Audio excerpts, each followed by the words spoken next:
आज भेटलं तुम्ही अजितदादा काय नक्की निर्णय घेतलेला आहे येणाऱ्या लोकसभा निवडणुकीत? आताच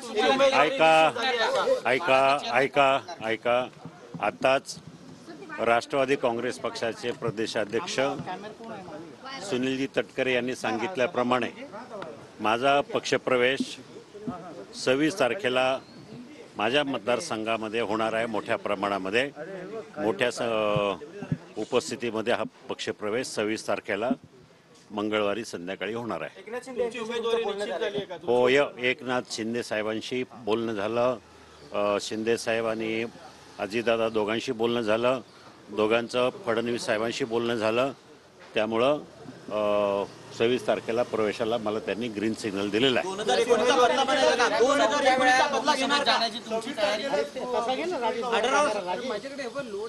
हे बघा, आता तुम्हाला सगळ्यांना मगाशी सांगितलेलं आहे की ज्या अर्थी मी पक्षप्रवेश करतोय त्या अर्थी बाकीचं काही उमेदवारी निश्चित होईल काय हे बाळपत प्रश्न विचारायची तशी गरज नाही आहे।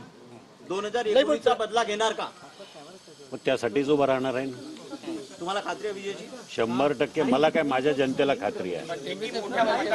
मी माझं जे कॅल्क्युलेशन आहे, मी आजपर्यंत ज्या निवडणुकाला जिंकलो आहे, काही नसताना एक पहिली निवडणूक 30,000 मतांना जिंकलो, दुसरी 1,80,000, तिसरी 3,03,000, चौथी निवडणूक सगळ्या निवडणुकांचे रेकॉर्ड तोडतील अशी मला अपेक्षा आहे।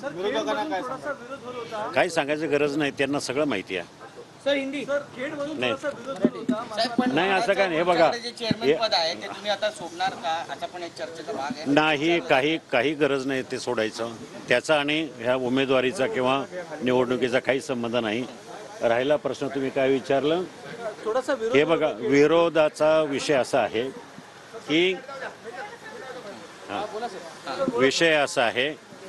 आम्हाला सगळ्यांना, महायुतीतल्या सगळ्या घटक पक्षांना देशाचे पंतप्रधान नरेंद्र मोदी यांना तिसऱ्यांदा पंतप्रधान होण्यासाठी अबकी बार 400 पार ही संकल्पना केंद्र पातळीवर आणि राज्यामध्ये मिशन 45, मिशन 48 हे राबवण्यासाठी आम्ही सगळे मतभेद बाजूला सारून एक दिलानं कामं करणार आणि सगळ्या ठिकाणी उमेदवार निवडून आणणार।